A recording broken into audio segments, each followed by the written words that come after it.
It's my pleasure to bring you another episode of my channel, Ask Pastor Nike. Thank you for joining me. My name is Nike Ayola. In this video, I'm simply going to continue with a very important subject matter that I started on in the last, friendship. When I was rounding up the last video, I said this next one will focus on friendship and how it affects the different sub-relationships that exist in the family and how we can leverage friendship, to transform these relationships for our good. But let's start by setting our creative juices flowing.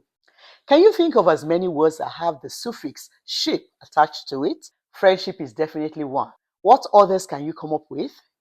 Friendship, relationship, partnership, fellowship, stewardship, scholarship. I'm sure you can come up with some more. And I would like us to take a second look at those words. What's striking about them, especially when they have ship at the end? Friend, relation, partner, fellow, and so on. I'm thinking there has to be an injection of a third party or parties for it to have a robust meaning. You can't do many of these words alone. So there must be something about that suffix, ship. What does it really mean? And how is it significant when added to these words that signify community? For example, partner indicates there are at least two people involved. But how does the addition of the suffix make partnership more desirable or create some positive expectations? Please feel free to share your thoughts in the comment section. Thanks. So, let's focus on the word friendship now. Friendship and family. For me, the tricky part was the classifying or grouping together of the different relationships that you can find in a family, nuclear and extended, without stretching the topic for too long.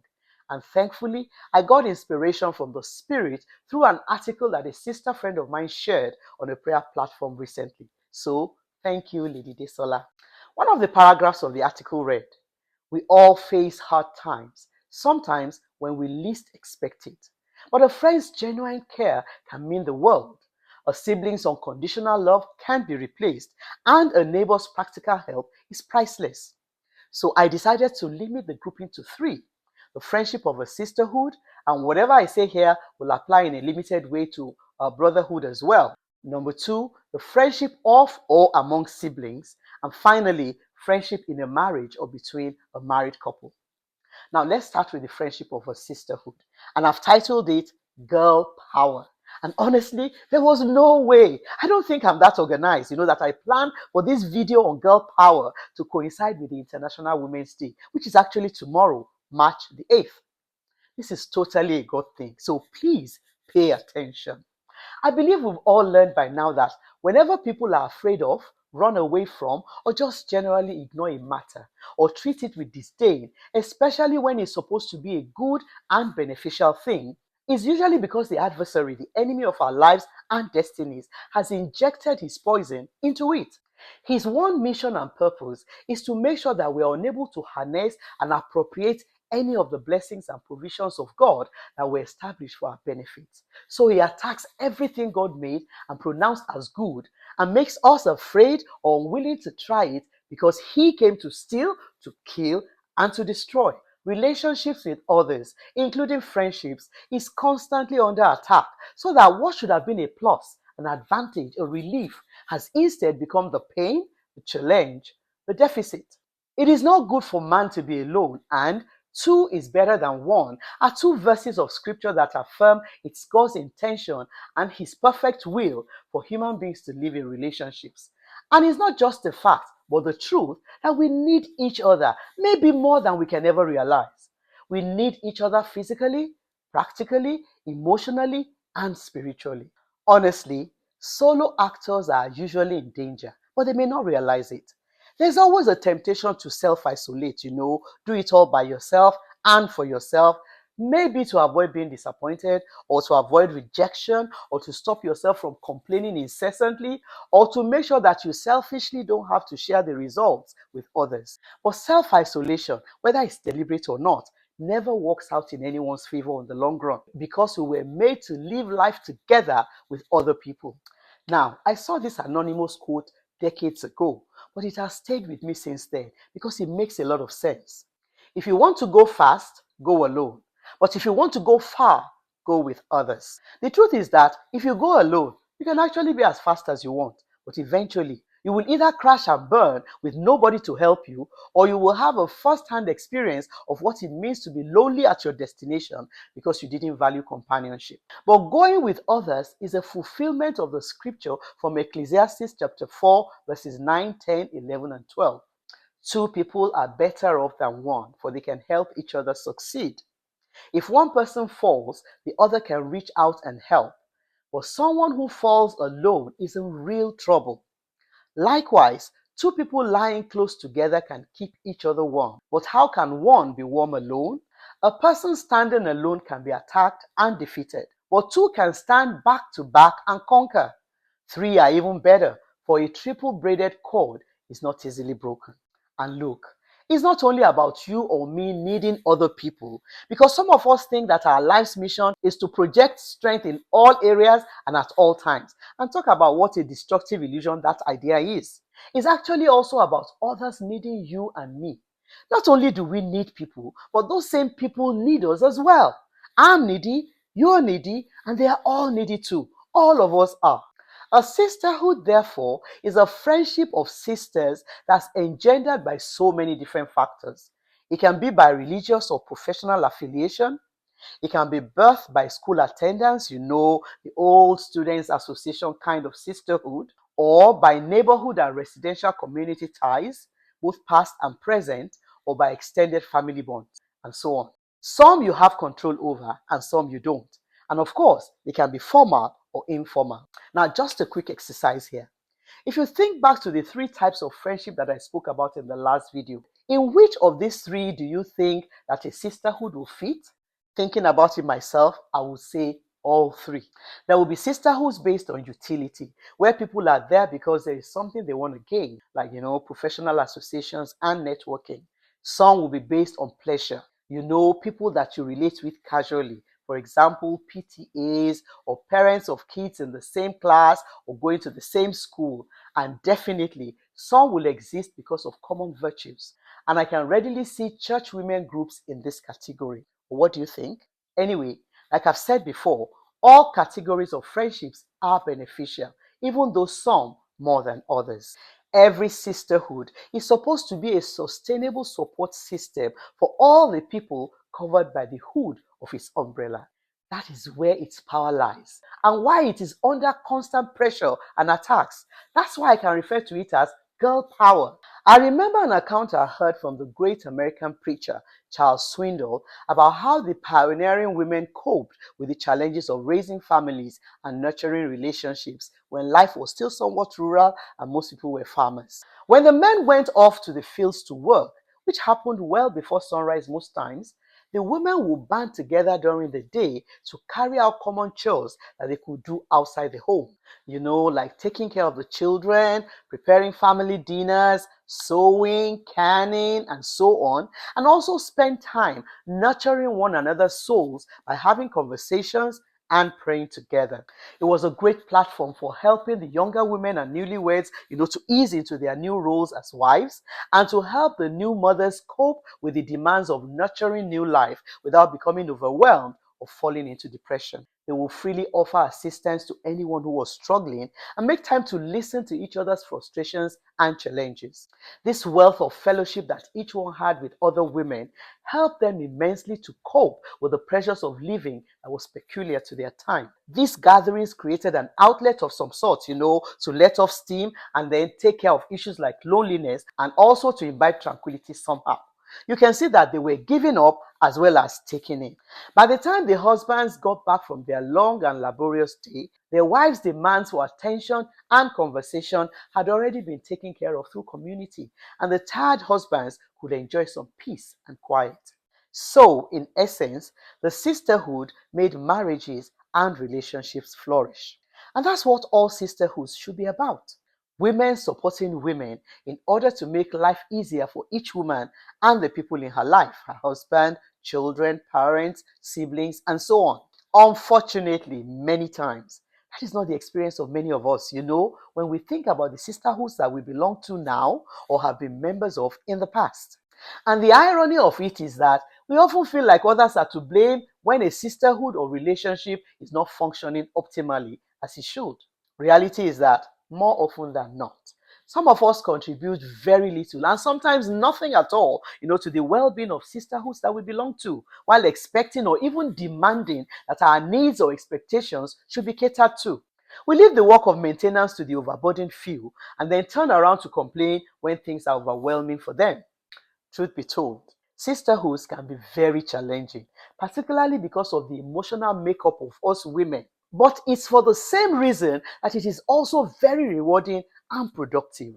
The support system that sisterhoods facilitate is simply because we are wired to be expressive, emotional, better communicators, warm, and not averse to sharing our problems. On the other hand, these same great emotional qualities can build or increase negative or undesirable outcomes like competition, suspicion, betrayal, indifference, condescending attitudes, gossiping, malice, and so on.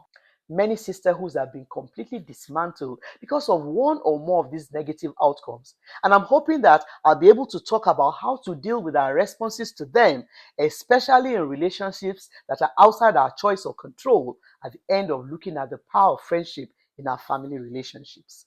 Girl power. I absolutely love the saying that when women support each other, incredible things happen. And I believe it deals with and cancels out that cliche that women are their own worst enemy. Unity and commonality of purpose is one force whose power cannot be easily broken. There is unimaginable strength in community. And the forces that fight to separate us, to cause division so they can rule us, know it. And you know what? When women are living in disarray and fighting one another, when there is competition, suspicion, indifference, petty jealousies, superiority and inferiority complexes, or lack of understanding among us, we're simply shortchanging ourselves and each other, while our common adversary is having a field day and smiling to the bank. And the way to go, if we honestly see our need for strong sisterhoods, that become strong support systems for us and our fellow sisters. Because the key is to be as equally concerned about your wellness as you are about the well-being of others, is to be authentic, loyal, supportive, and contributing members of any sisterhood we belong to. It starts with you and I, first and foremost. Sisters are afraid of being vulnerable, right? So we have to start by being trustworthy and dependable ourselves first of all. What you sow is what you reap. The willingness to try is a first step in the right direction. We should never be afraid of reaching out first and allowing ourselves to be vulnerable so that others can be encouraged to step out too. Be courageous enough to take a first step. I've also tried to compile a list of do's and don'ts for strengthening our sisterhoods everywhere. You may wish to add other things from your own experiences in this comment section. First of all, let us be close-mouthed and tight-lipped when it comes to other people's affairs. Whatever is shared among sisters must remain among sisters. Let me paraphrase this admonition from Proverbs 11 and verse 13. A gossip and busybody goes around telling others secrets, but those who are trustworthy can keep a confidence. Don't betray your sister's confidence in the name of showing concern. Don't hide under the fallacy of praying for them to divulge secrets and cast sisters in bad light. You will not become good by bringing others down. Many of us don't realize that the words of a gossip merely reveal the wounds of her own soul. And that's directly from Proverbs 18 verse 8 in the Passion Translation. If you go around sharing other people's secrets, you are simply lending yourself as an instrument of disunity and destabilization. And you can guess whose interest you are serving. And you know it can't be God's. Fire goes out without wood, and quarrels disappear when gossip stops. Proverbs 26:20. Then, we have to crush every sense of competition. This is a huge problem in sisterhoods. Remember that we are all running different races, and because our assignments and purposes are different, so will be our endowments. If you are blessed with more resources and opportunities than others, the purpose is not for you to simply enjoy yourself and use it as an opportunity to lord it over others. It is so that you can lift others up and help to make their lives better. That's what friendship, sisterhood is all about. We are blessed to be a blessing. Acting as if you are better than others is simply being prideful. And pride automatically makes you God's enemy. The truth is that People who are goading you, encouraging you that there's nothing wrong with your behavior are hypocrites. And Proverbs 26 and verse 24 tells it like it is. For hypocrisy loves to hide behind flattery. And the reverse of this is that if you find others who are presently doing better than yourself, please celebrate them and rejoice with them because you know that your own time will come too. That's the way to draw blessings into your life and to kill that green-eyed monster of jealousy. Remember that you cannot attract what you disdain or badmouth. Yet another angle to this is that you should never allow yourself to become a doormat or anybody's whipping boy. Appreciate the blessings in your sister's life, but don't become a sycophant because of it or because you are hoping for crumbs from their table. This is where we must learn to speak out for ourselves and for one another. Always be determined to stand up with and for truth, even at personal costs. Leviticus 19 and verse 16 says, "Do not stand idly by when your neighbor's life is threatened. I am the Lord." And please, I beg of you, don't create cliques and caucuses in any sisterhood that you belong to. Don't do it. And don't allow anyone drag you into one that they created either. This is the shortest route to making any grouping effective and actually strangulate it. Once cliques and smaller caucuses start to appear, that sisterhood is on its way to the grave because all that it breeds is sycophancy in its purest form. And don't write off anyone. You are not God. The sister you are looking down on today may turn around to be your benefactor tomorrow. Don't make anyone feel less than or unworthy. All the important things in life are common to all of us. The things that divide us are always irrelevant at the end of the day.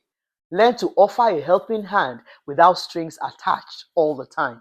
Then, don't kill people's enthusiasm or belittle their efforts, even if you think you know a more effective way of getting the task done. Don't be a wet blanket, always telling people how their dreams and ideas can't work. Once again, you're not God. The reason why sisters share is because they need encouragement. So, if you have nothing good to say, please keep quiet. As long as what your sister is proposing to do is not sin or anything anti-kingdom principles or interests, be like Mary and ponder those things in your heart. If you need to speak up, let the Spirit lead you and create the opportunity. Be kind and tender-hearted. Be loving and accommodating of your sister's shortcomings. Remember you have your own flaws too. Be sensitive. Be forgiving. Sometimes we need to ask for help and sometimes we need to be the help. Pay your dues promptly if any applies and be generous if you can so that the needs of sisters can be met before they start shouting for attention. Show up for your meetings and don't be tardy.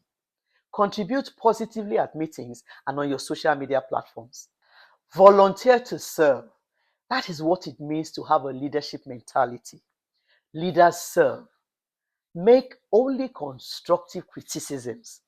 If you don't have a solution, don't be the one complaining about the problem. When people get it wrong, applaud them still for effort. Appreciation makes people want to try again. Maintain a cordial relationship with all the members of your sisterhood. Go out of your comfort zone and swallow your pride to make peace. Never be quick to give up or walk away from your support system because of offense. If all of us agreed on the same things the same way all of the time, we would have become zombies. And we know that's not God's will for humanity, who He made to have a rich variety. It's amazing actually that often the people who got their fingers burnt in a sisterhood are even more willing to try again than those of us who only heard their stories. Now, let me round up by saying that many Category 3 friendships that exist today actually started from sisterhoods. And like I admonished, if you are blessed by God with one, do everything within your power to nurture and maintain it. Now, in the next video, I would attempt to tackle the sometimes painful subject of friendship among siblings. I pray that the Spirit of God will help me. See you in another 2 weeks. Shalom and goodbye.